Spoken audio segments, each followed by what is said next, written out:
तो ये भी एक प्रमाण है कि अगर सब जगह मन लग रहा है तो अभी तक ठाकुर जी ने नहीं पकड़ा है। सब जगह आनंद आ रहा है, सब जगह सुख मिल रहा है, सब जगह बढ़िया लगता है। अन्यथा मत समझिएगा, हम अपनी प्राइवेट बात ज्यादा बताते नहीं, पर कई लोगों के मन में विश्वास हो जाए इसलिए बताते हैं। हमको ब्याह शादियों में जाना अच्छा नहीं लगता, पता नहीं क्यों। और मैं बहुत, हमारी माताजी पिताजी सबको पता है घर में, मैं विवाह शादियों में कैसे जाना पड़ता है कभी कभी। मैं तो खुद डरता हूं, खुद के ब्याह में कैसे जाऊंगा।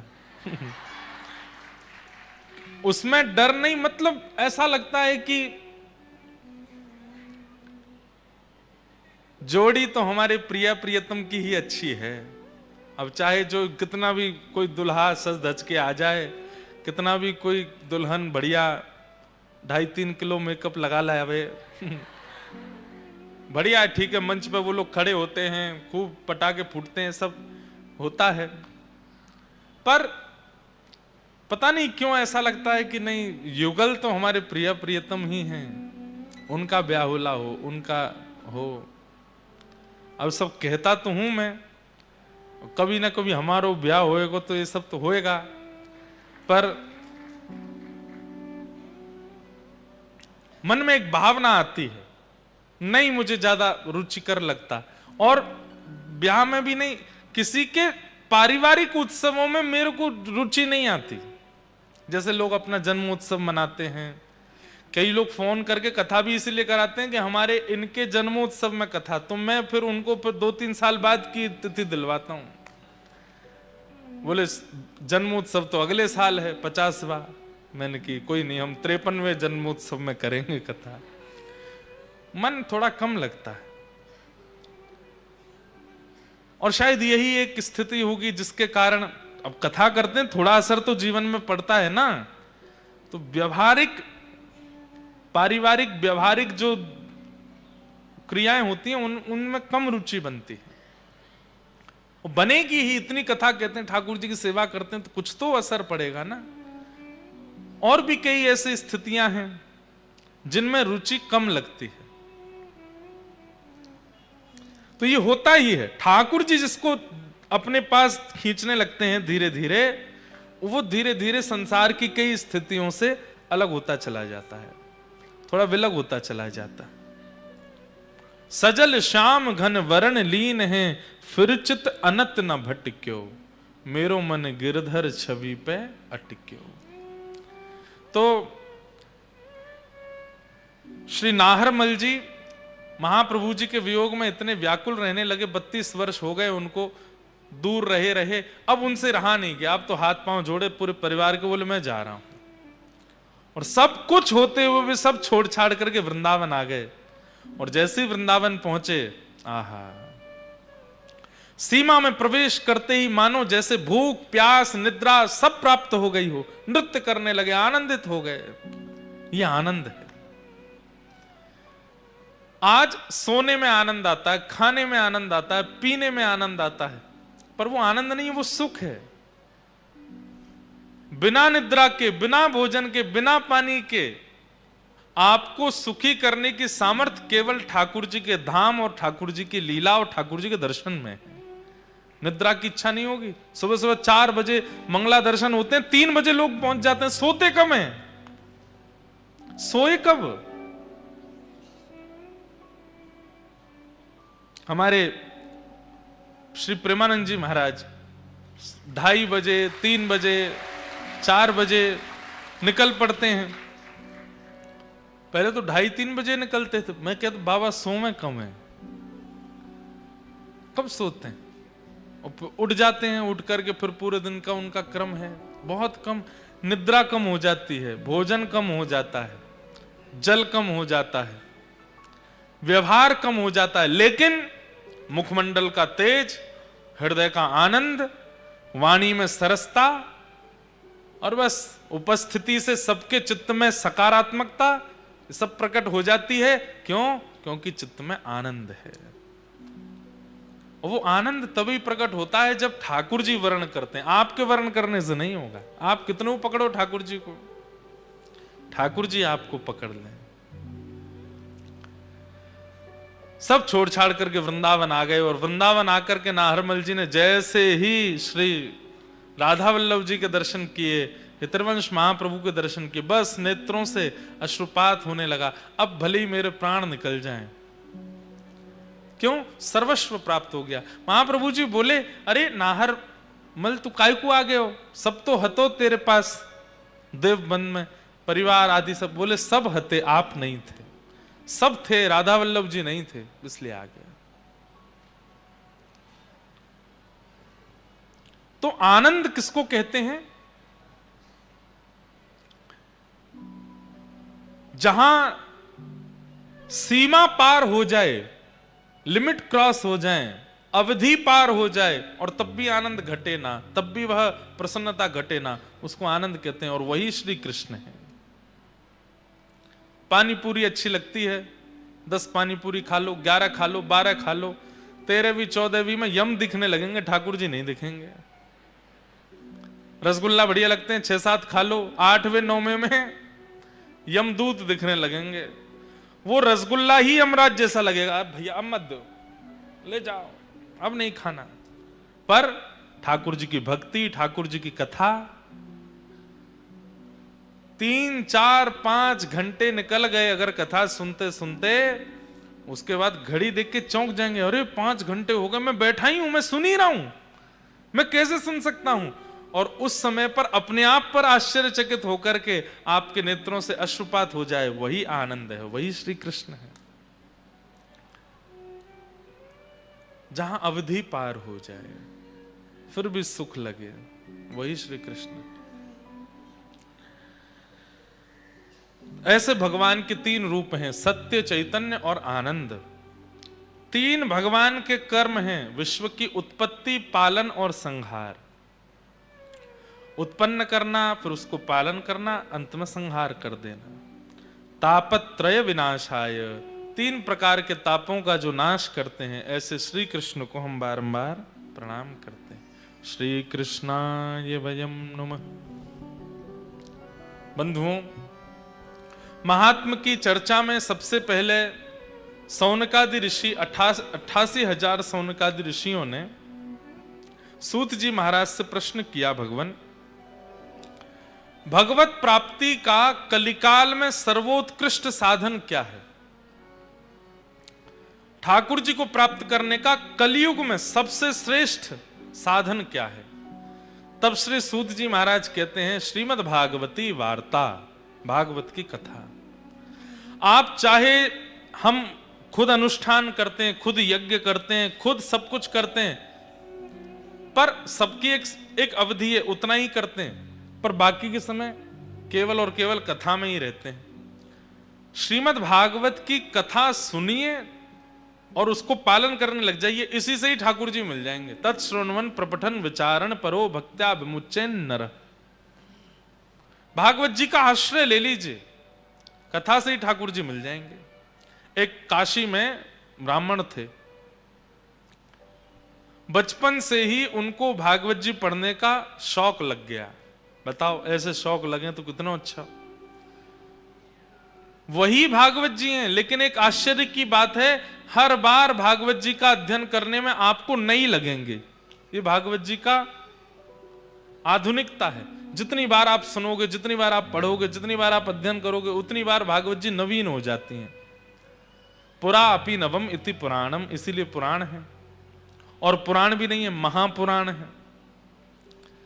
तो काशी में एक विद्वान रहते थे, बचपन से उनको भागवत जी पढ़ने का शौक लग गया। अब तो ऐसा शौक लगा, उठते बैठते चलते फिरते बस उनको यही लगता मैं कहीं एक आसन लगा के बैठ जाऊं, भागवत जी पढ़ूं। परिवार के बच्चों के साथ खेलने भी जाते तो बच्चे खेलते, वो बैठ के अपने भागवत जी पढ़ते रहते। सब लोग गंगा स्नान के लिए जाते, वो गंगा स्नान करके तुरंत भागवत जी पढ़ने लगते। सब ब्याह में गए, वो पीछे बैठ के भागवत जी पढ़ते रहते। इतना भागवत जी के प्रति आदी हो गए कि कोई और कामकाज उनको भाता नहीं था। घर वालों ने कहा ब्याह करा दो इसका, अपने आप बुद्धि ठिकाने आ जाएगी। कोई काम नहीं करता, धंधा नहीं करता, पूरे दिन ये किताब सी पढ़ता रहता है। किताब नहीं है, साक्षात कृष्ण है भागवत जी। घर वालों ने विवाह करा दिया। विवाह के बाद भी वही बात है ना, ठाकुर जी जिसको पकड़ लें वो कैसे भी नहीं बदलेगा। विवाह के बाद भी भागवत जी को नहीं छोड़ा। रात्रि में नींद खुल जाती है तो उठ के हाथ मुंह धो के आचमन करके भागवत जी पढ़ने लगते हैं। सुबह उठते हैं तो भागवत जी पढ़ते मिलते हैं, दोपहर में तो भागवत जी। पत्नी भी कुछ दिन तो सहती रही, उसको भी लगा ये कुछ करते धरते नहीं। एक दिन पतिदेव से कहा, गृहस्थ आश्रम में आ गए हैं, थोड़ा कुछ कार्य धंधा भी किया कीजिए। देवी हम आपसे एक सत्य बात कहें। बोले क्या? हम और सब कामों में नालायक हैं, नहीं कर पाएंगे। आप देख लो, कुछ आपको भाई तो कर लो घर चलाने के लिए, हमसे नहीं होगा। आजकल की कन्या होती तो छोड़ के चली गई होती, पर पुराने भारत के बोले अब क्या करें, हम ही कुछ करते हैं। तो वो घर घर जाती, भोजन बनाती और उससे जो वेतन मिलता उससे घर चलता था। पतिदेव कुछ नहीं करते। चलने लगा घर, 2-3 बालक भी हो गए, लेकिन भागवत जी के प्रति मोह घटा नहीं।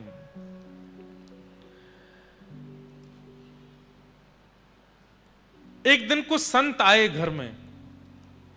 अब इतनी कमाई तो होती नहीं थी पत्नी की, थोड़ी बहुत होती थी जिससे कि बच्चे और ये लोग प्रसाद पा लेते थे। आज का प्रसाद पा लिया, नया राशन शाम को लेके आना था बाजार से।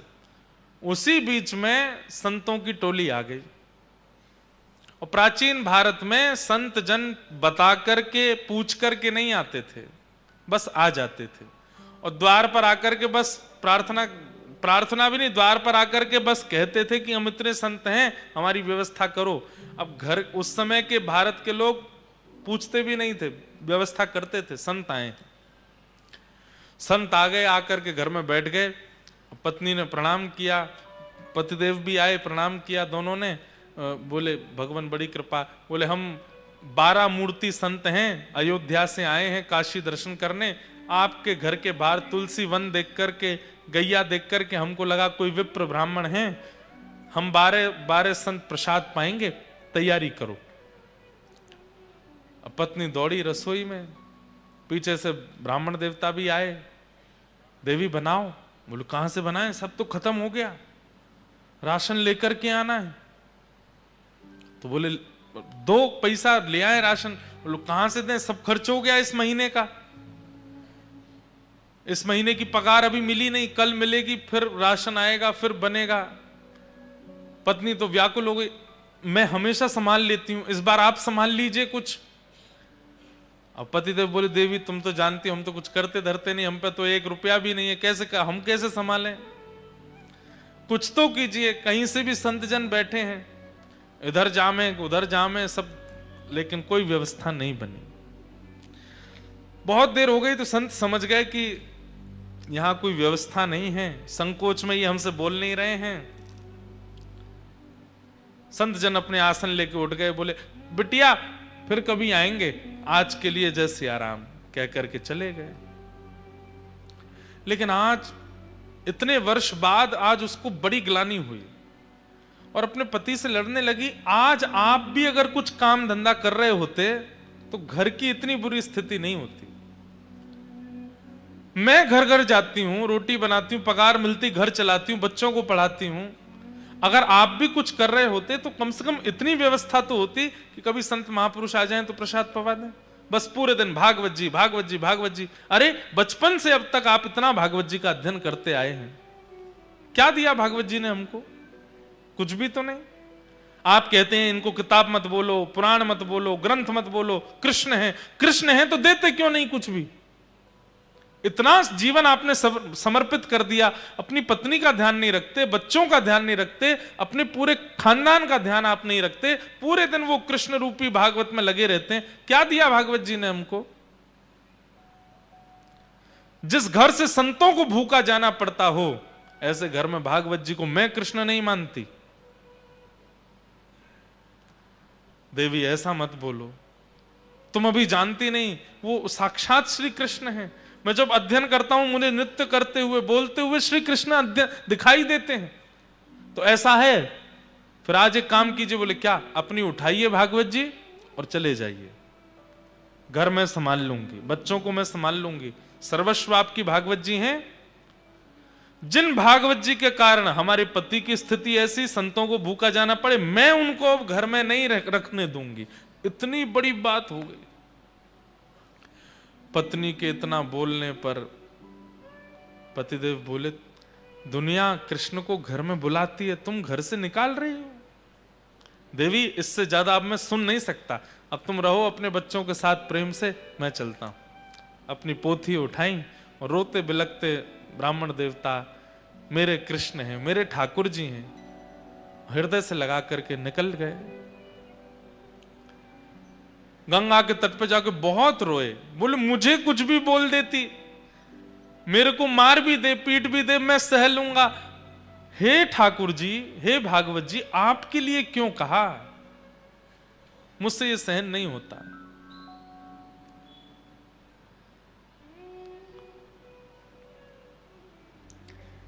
प्रबल प्रेम के पाले पड़कर हरि को नियम बदलते देखा, अपना मान टले टल जाए, पर भक्त का मान न टलते देखा। जब रोने लगे वो ब्राह्मण देवता भागवत जी को हृदय से लगा के, ठाकुर जी से सहन नहीं हुआ। ठाकुर जी मनो विचार करने लगे, भैया ये 40-41 वर्ष के हो गए ब्राह्मण, और जब से इन्होंने होश संभाला तब से केवल भागवत जी का ही अध्ययन किया, भागवत जी का ही पाठ करते हैं, कुछ काम कुछ भी नहीं, सब कुछ मुझे अर्पित कर दिया, और आज भागवत जी के लिए 2 शब्द गलत सुन के घर से ही निकल गए। मैं जाऊंगा। और काशी में छोटे से गोपाल जी प्रकट हो गए, और प्रकट होकर के ऊंची धोती पहन करके, सिर पर बढ़िया स्वाफा बांध करके, और बढ़िया कजरारे नेत्र हैं ठाकुर जी के, हाथों में कड़ूला पहने हैं, पैरों में सुंदर पाजेब पहनी है, कमर में करधनी पहनी है, गले में कंठा और एक सुंदर बगनखा पहना है, कानों में छोटे छोटे सुंदर हीरे के मोती हैं। ऐसी अद्भुत छवि ठाकुर जी की, लेकिन अपने सिर पर डलिया लेकर के कुछ बेचने वाला व्यक्ति होता है, ऐसे बन करके निकले। लेकिन सब इनको देख करके आश्चर्यचकित हो रहे हैं। क्यों? बोले भैया रोड पर कुछ सामग्री देने वाले व्यक्ति के रूप में इतना आकर्षण, वस्त्रों में इतना आकर्षण, चाल ढाल में इतना आकर्षण, ये तो बिल्कुल ललित गति, टेढ़ी मेढ़ी सी चाल, और ऐसे सुंदर सिर पर डलिया लेकर के, और बढ़िया स्वाफा सिर पर बांध के, एक स्वाफा कंधा पर डाल के, पसीना पहुंचते भय, और चल रहे हैं। जो देखे वही इन पर लुभा जाए। पहुंच गए ब्राह्मण के घर पर, दरवाजा खटखटाया, पत्नी ने जैसे ही द्वार खोल करके देखा, छोटे से गोपाल जी, गदमदरा से हाथ, गदमदरा से पाम, नेक सो पेट निकरो भयो है, गले में सुंदर हार पहने हैं, हाथों में सुंदर मणि के सुंदर कड़ूला पहने हैं, सब चमक रहे हैं। देख करके वो भी आश्चर्यचकित, इतना प्यारा बालक, इतना सुंदर श्रृंगार करके ऐसे घूम रहा है। कहो बालक, तुम्हारी माता जी कहां है, कहां से आए हो, और इतने से तुम हो, और इतनी बड़ी डलिया भारी सिर पे लेके कहां घूम रहे हो, क्या चाहिए? देखो खाने पीने की वस्तु तो मेरे पास नहीं है, जल पिला सकती हूं। ठाकुर जी खड़े खड़े देख रहे हैं, और तुम इतने प्यारे हो, इतने सुंदर, माँ ने अकेले कैसे छोड़ दिए, कहां है तुम्हारी माता जी? तो ठाकुर जी उसको इशारा करते हैं, हम पे बोलना नहीं आता। अच्छा गूंगे हो? ठाकुर जी बोले अच्छा गूंगे हो, कुछ लिखने को दूं, लिख के बताओगे? बोले हाँ। लिखने के लिए कुछ दिया, तो ठाकुर जी उस पर लिख रहे हैं। क्या लिखे? बोले आपके पति जो हैं उनका मैं सेठ हूं, आपके पतिदेव का मैं सेठ हूं, वो मेरे यहां पर गुप्त नौकरी करते हैं, और बचपन से मेरे यहां नौकरी कर रहे हैं, आज तक अपनी पगार नहीं लेकर के गए। आज मुझे कैसे भी करके पता चला कि उनको धन की बड़ी आवश्यकता है, तो 12 वर्ष की आयु से लेकर के 41 वर्ष की आयु तक उन्होंने जितना भी मेरे यहां कार्य किया, उसकी जो पगार होनी चाहिए वो सब लेकर के आया हूं। आपके द्वार पर रख करके जा रहा हूं, उनको दे दीजिएगा। ऐसा कह करके लिख करके उसको पकड़ा दिया। अब वो पढ़ने लगी, पढ़ते पढ़ते पढ़ते अंत में सोच भी रही है, इतने छोटे से सेठ जी हमारे पतिदेव के। जैसे देखा तो डलिया रखी है, ठाकुर जी तो अंतर ध्यान हो गए वहां से। डलिया के ऊपर से जैसे ही वस्त्र हटाया, ऐसी ऐसी मणियां रत्न आभूषणों से जड़ित, और इतने सुंदर सुंदर उसमें स्वर्ण के आभूषण, मणियां, हीरे जवाहरात सब चमक रहे हैं। अरे काशी के नरेश के पास भी इतनी संपत्ति नहीं होगी जितनी संपत्ति और बहुमूल्य मणियों को देख करके वो बालक गए। पत्नी की तो आंखें खुली रह गई, बोले कि पतिदेव इतनी बड़ी नौकरी करते थे, आज तक नहीं बताया। डलिया उठाने लगी तो उठी नहीं, बच्चों को बुलाया, 3-4 बच्चे स्वयं लगे तो जैसे तैसे खिसका के भीतर लाए। इतनी धन संपत्ति देख करके पत्नी तो बड़ी व्याकुल हो गई। छोटे वाले बालक को भेजा, जाओ पिताजी को ढूंढो, गंगा के तट पर होंगे, उनसे कहो जल्दी हमें लौट करके, माँ ने बढ़िया पकवान बनाए हैं घर में। बालक दौड़ा दौड़ा गया तो वहां पर भागवत जी का पाठ कर रहे थे, अश्रुबिंद गिर रहे हैं। पिताजी जल्दी घर आइए, मैया ने बहुत सुंदर पकवान बनाए हैं आपके लिए, वो प्रतीक्षा कर रही हैं, आप पाएंगे तभी पाएंगे, जल्दी आ जाइए। ब्राह्मण देवता सोचने लगे, लड़ने के बाद पकवान कौन बनाता है घर में? हमको घर से निकाल दिया, इतना सब कुछ बड़ा बुरा बोल दिया, और सुबह संतों को पवाने के लिए एक फूटी कौड़ी नहीं थी, अब पकवान बनाए हैं। चलो भागवत जी का पाठ पूर्ण करके हृदय से लगा के गए। लौट करके घर जैसे ही आए, द्वार खटखटाया। इतने में तो पत्नी उसमें से कुछ स्वर्ण लेकर के बढ़िया साड़ी आड़ी खरीद के बढ़िया सुंदर तैयारियां करके आ चुकी घर पर, पूरा घर सजा दिया। जैसे ही द्वार खुला, अपनी पत्नी को इतने सुंदर वेश में देख करके ब्राह्मण देवता, अच्छा गलती से आ गया हूँ, कोई और घर है शायद आगे वाला होगा। पत्नी बोली, अरे यही मैं ही हूं, कहां जा रहे हैं? देवी तुम हो? इतनी गोरी पहले तो नहीं लगी थी, इतना बढ़िया वस्त्र पहले तो नहीं पहना, कहां से आया? बच्चे आए निकल करके, वो भी बढ़िया सुंदर सुंदर धोती कुर्ता पहन के, तो बच्चों को देख के बोले, ये कहां से लाए हो? मैं तो आज इतने वर्ष हो गए, एक एक 2 कुर्ताओं में पूरा जीवन निकाल दिया, कैसे आया भाई, ये कौन करके गया ये सब? पत्नी बोली, ज्यादा होशियार मत बनिए, सारी पोल पट्टी खुल गई है आपकी। बोले क्या पोल पट्टी? बोले आपकी नौकरी वोकरी के बारे में सब पता चल गया हमको।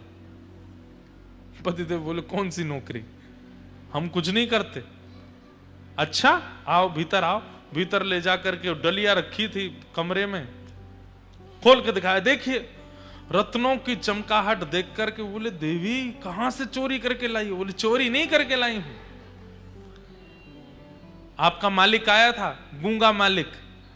और एक बात बताइए, इतना छोटा, हमारे बच्चों से भी छोटा था वो, उसको मालिक, लेकिन क्या सुंदर उसका वर्ण, आहा क्या कड़ूला पहने थे, सिर पर क्या सुंदर पाग बंदी थी, उस पर मोती के हार, गले में कंठा, कौंधनी, पैरों में पाजेब, थोड़े थोड़े नील वर्ण के सा अंग। अब ये पत्नी बोलती जाए और पत्नी, ठाकुर जी का चिंतन पतिदेव के चित्त में आ रहा है कि निश्चित ठाकुर जी आए।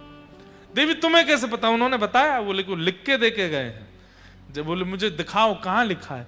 पर्चा दिया तो पत्र देखा, उसमें जितनी लिपियां थीं वो लिपियां देखते देखते वो आपस में मिलने लगी, और मिलते मिलते मिलते मिलते वो समस्त लिपियां एक आकृति बनाती हैं, और उस आकृति में नन्हे से गोपाल जी सिर पर डलिया रखे ऐसे खड़े हैं, वो एक आकृति प्रकट हो जाती।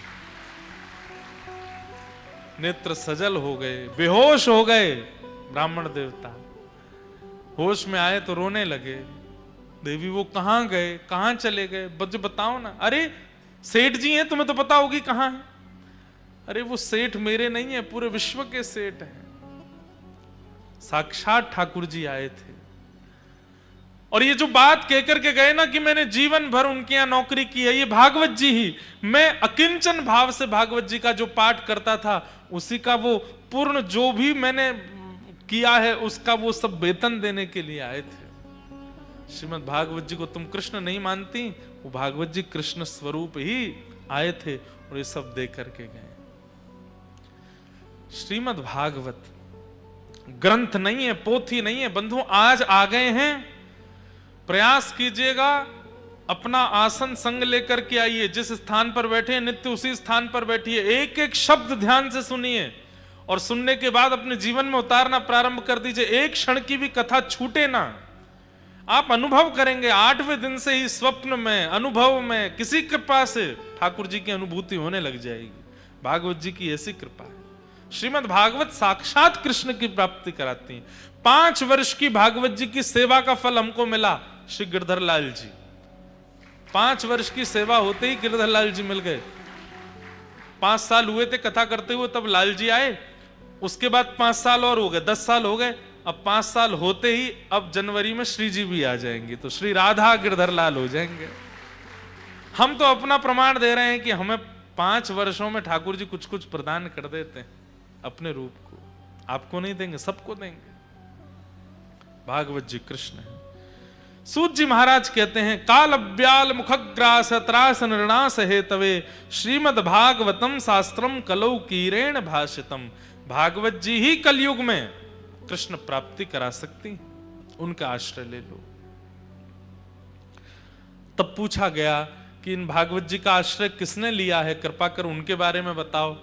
तब बताया कि श्री नारद जी महाराज ने भक्ति ज्ञान वैराग्य की पुष्टता के लिए भागवत की कथा कराई, और उस कथा में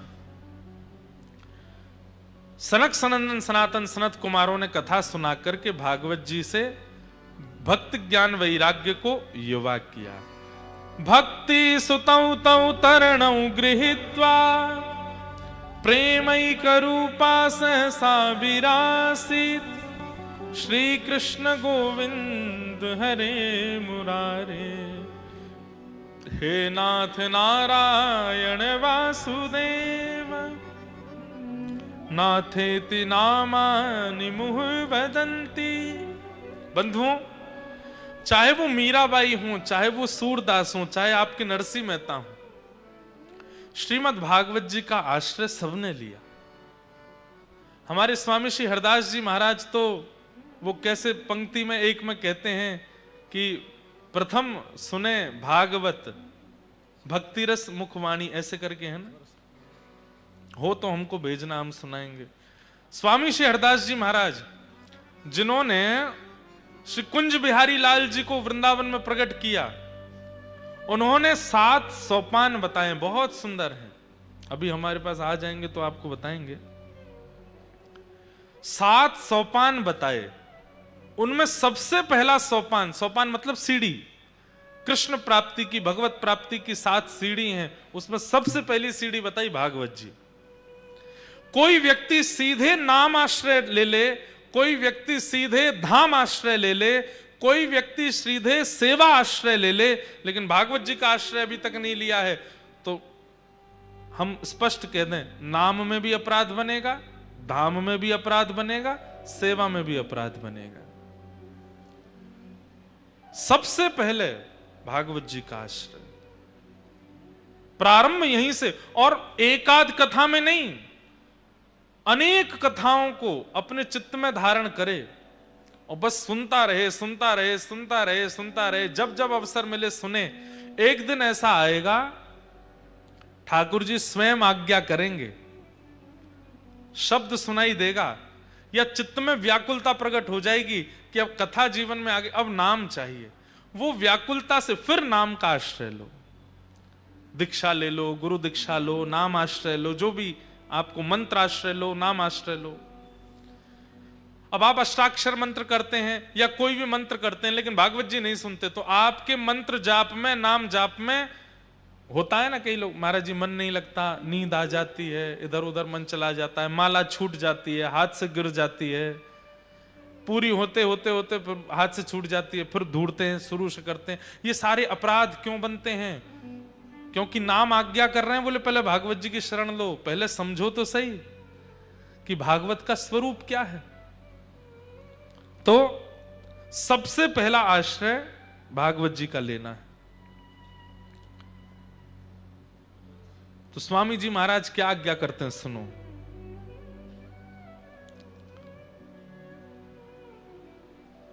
सात स्वरूप बताए।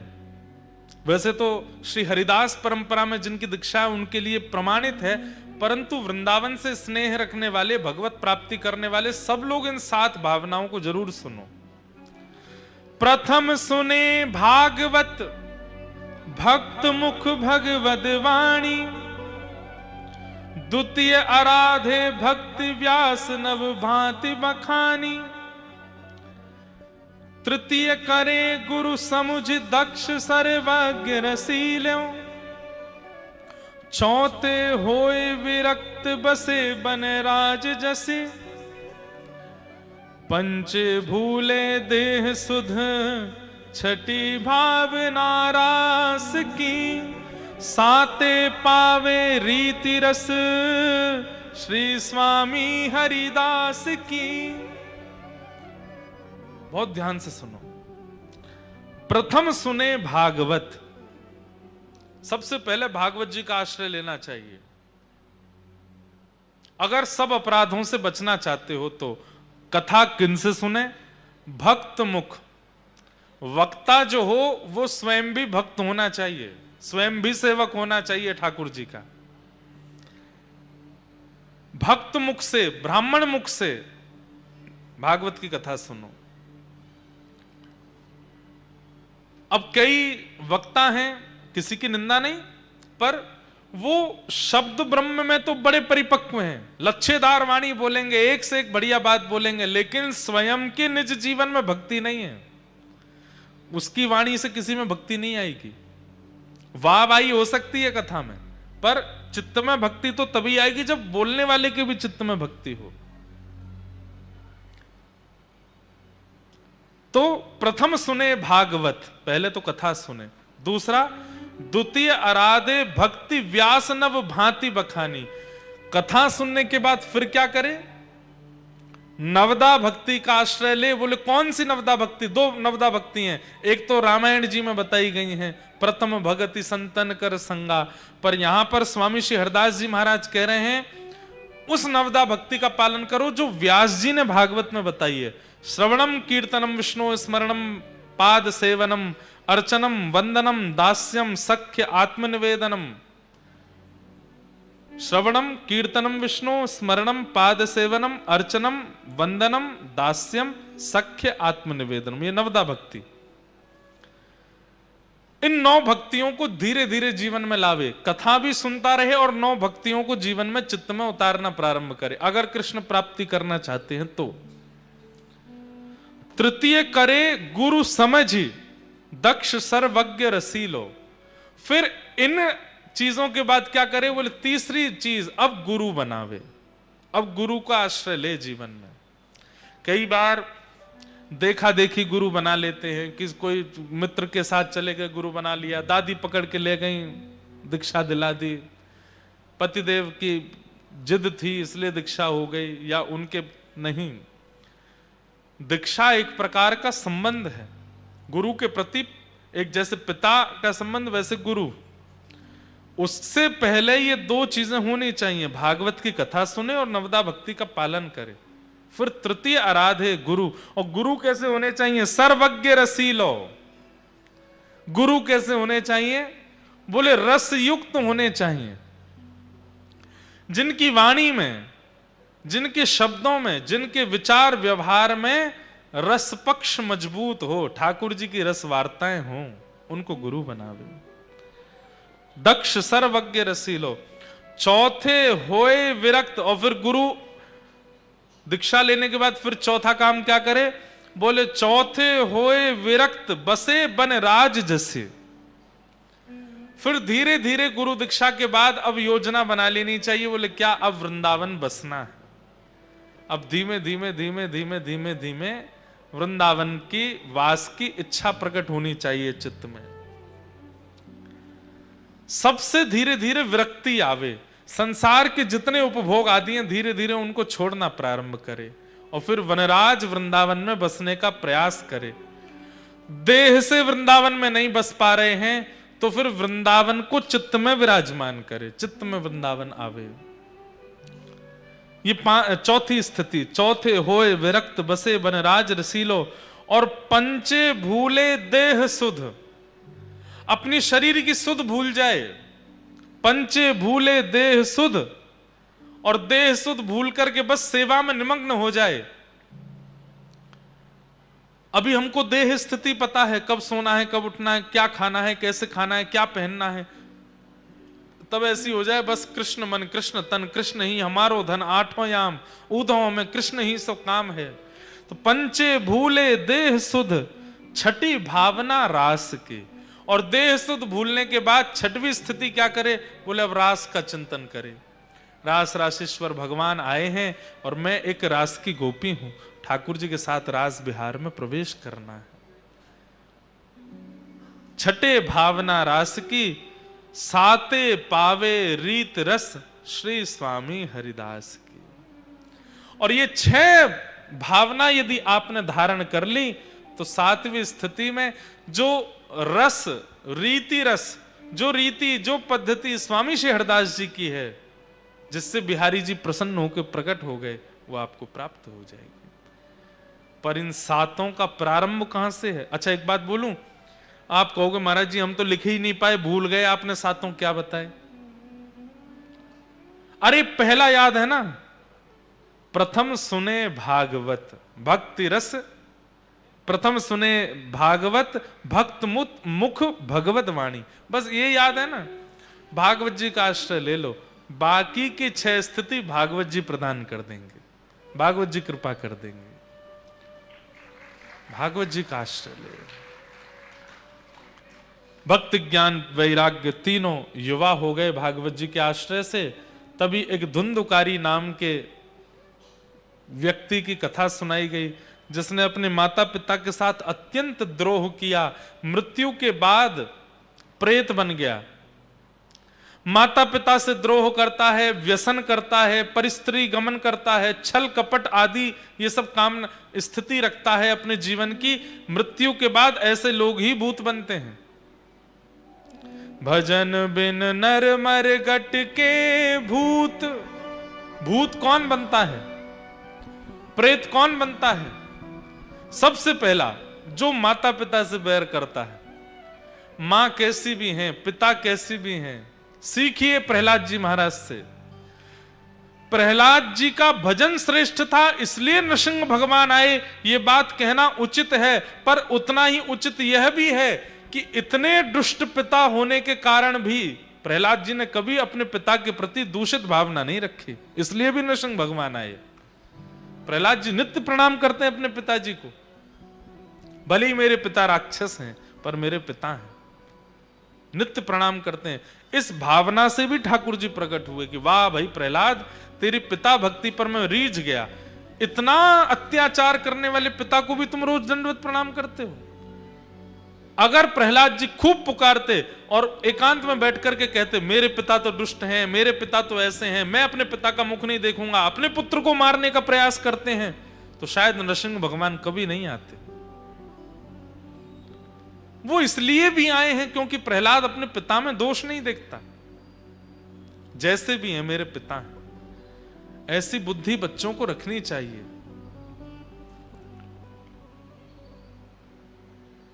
लेकिन माता पिता के प्रति द्वेष बुद्धि रखने वाला वो व्यक्ति मृत्यु के बाद प्रेत बनेगा, निश्चित बनेगा, उसको प्रेत योनि में जाना पड़ेगा।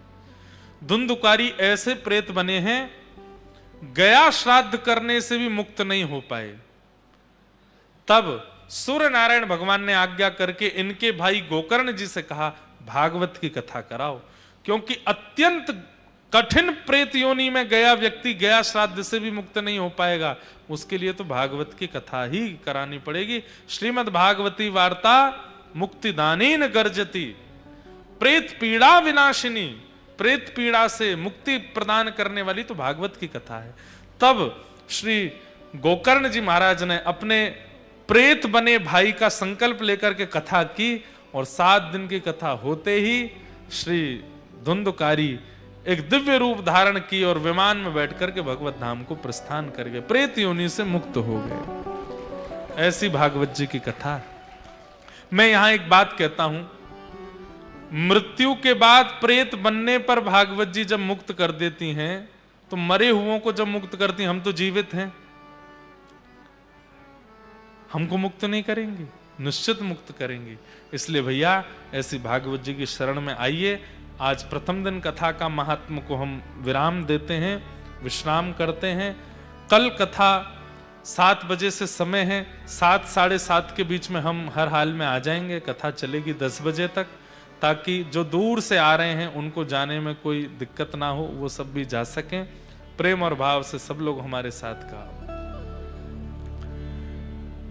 गोविंद गोविंद गाइए रे भजो, राधे गोपाल कृष्ण गाइए। गोविंद गाइए रे, राधे गोपाल कृष्ण गाइए। ओ गोविंद गोविंद गाइए रे भजो, राधे गोपाल कृष्ण गाइए। गोविंद गोविंद गाइए रे भजो, राधे गोपाल कृष्ण गाइए। गिरधारी गिरधारी गाइए रे भजो, राधे गोपाल कृष्ण गाइए। गिरधारी गाइए रे भजो, राधे गोपाल कृष्ण गाइए। गिरधारी गिरधारी गाइए रे भजो, राधे गोपाल कृष्ण गाइए। गिरधारी गिरधारी गाइए रे भजो, राधे गोपाल कृष्ण। श्री द्वारिकाधीश जी की ध्वजा जी पधारी हैं, और हमारे यहाँ ऐसी मान्यता है कि ठाकुर जी की ध्वजा जी अगर कहीं जाती हैं तो स्वयं ठाकुर जी उस रूप में पधारते हैं। बोलो द्वारिकाधीश की, श्री राजाधिराज महाराज की। गोविंद गोविंद गाइए रे भजो, राधे गोपाल कृष्ण गाइए। गोविंद गोविंद गाइए रे भजो, राधे गोपाल कृष्ण। द्वारिका माँ कौन छे, राजा रण छोड़ छे। द्वारिका माँ कौन छे, राजा रण छोड़ छे। सुदामानो मित्र छे, राजा रण छोड़ छे। गायोनो गोपाल छे, राजा रण छोड़ छे। ब्रजनो गोपाल छे, राजा रण छोड़ छे। द्वारिका माँ कौन छे, राजा रण छोड़ छे। द्वारिका माँ कौन छे, राजा रण छोड़ छे। द्वारिका माँ कौन छे, राजा रण छोड़ छे। द्वारिका नो नाथ मारो राजा रण छोड़ छे, એને મને માયા લગાડી રે। દ્વારિકાનો નાથ મારો राजा रण छोड़ छे, એને મને માયા लगाड़ी रे। ओ એને મને માયા લગાડી મારા વાલા, એને મને માયા એને મને માયા લગાડી મારા વાલા।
ऊंझा के कुछ भक्त देखो ये ठाकुर जी का चौकटा बना के लाए हैं।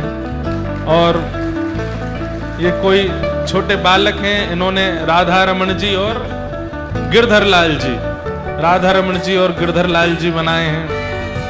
और कोई ने किशोरी जी को स्वरूप बनाया, वंशी बजा रही हैं, छोटे छोटे बालक बना के लाए हैं। श्रीनाथ जी को स्वरूप है।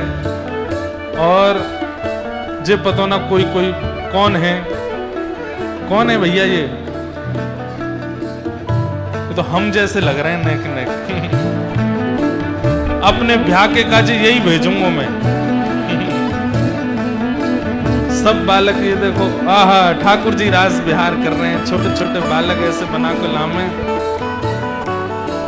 वाह, जगन्नाथ जी, राधा रमन जी, वाह, जय जय श्री राधा रमन। ये भी कोई बालक बना के लाए हैं।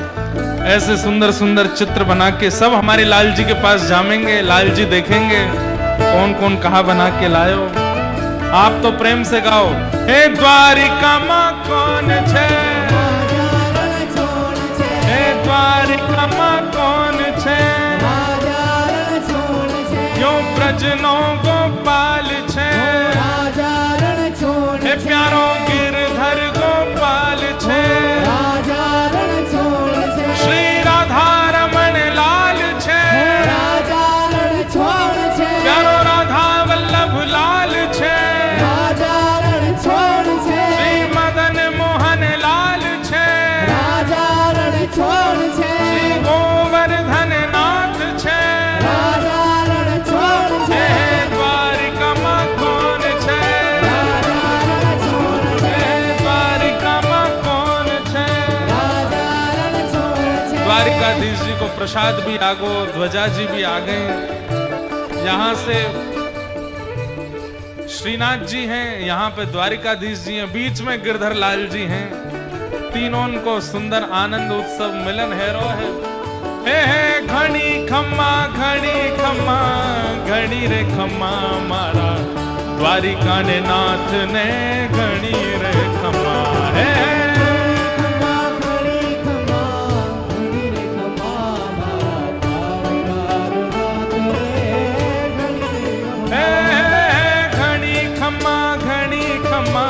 घड़ी रे खम्मा मारा, द्वारिका ने नाथ ने घड़ी रे खम्मा। हे घड़ी खम्मा घड़ी खम्मा घड़ी रे खम्मा मारा, द्वारका नाथ ने घड़ी रे खम्मा।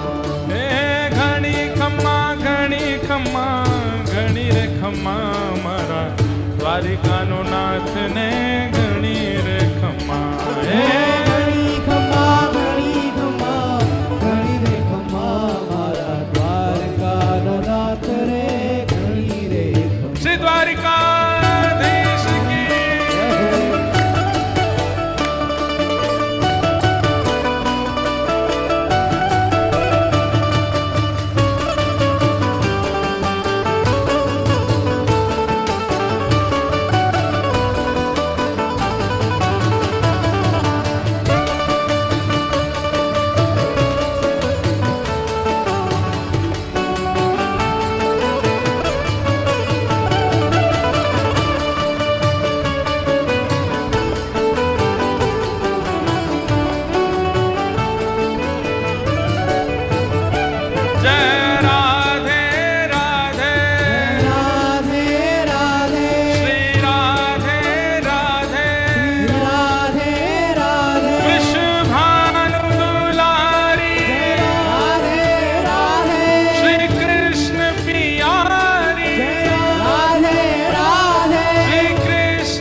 की, जय श्री रणछोड़ राय भगवान की, जय उमिया माता की, जय। भागवत महापुराण की, जय सब संतन की। जय नमः पार्वती पदये हर हर। महादेव। कल पुनः मिलेंगे शाम को 7 बजे, और मिलने का क्रम कब हो पाएगा कल हम कथा में बता देंगे। आप सब लोगों को जय श्री कृष्ण, जय श्री कृष्ण, जय सिया राम, जय सिया राम, जय श्रीमन नारायण। हो आरती ते पावन पुराण के, आरती ते पावन पुराण के, धर्म भक्ति विज्ञान खान के, धर्म भक्ति विज्ञान खान के, महापुराण भागवत निर्मल, सुख मुख विगलित निगाम कल्प फल, परमानंद सुधारस में कर लीला रति, रस रस निधान की, आरती ते पावन पुराण के, विषय विलास विमोह विनाशिनी, विमल विराग विवेक विकासिनी, भगवत तत्व रहस्य प्रकाश, परम ज्योति परमात्म ज्ञान के, आरती ते पावन पुराण के, परमहंस मुनि मन उल्लासिनी, रस गर्दन रस रास विलासिनी, मुक्ति मुक्ति रति प्रेम सुदास, कथा किंचन प्रिय सुजान के, धर्म भक्ति विज्ञान खान के, आरती ते पावन पुराण की। पुष्पैर्देवाभिवन्दनं मन्त्रपुष्पाञ्जलिः, नानासुगन्धिपुष्पाणि यथा कालोद्भवानि च, पुष्पाञ्जलिर्मया दत्तो गृहाण परमेश्वरः।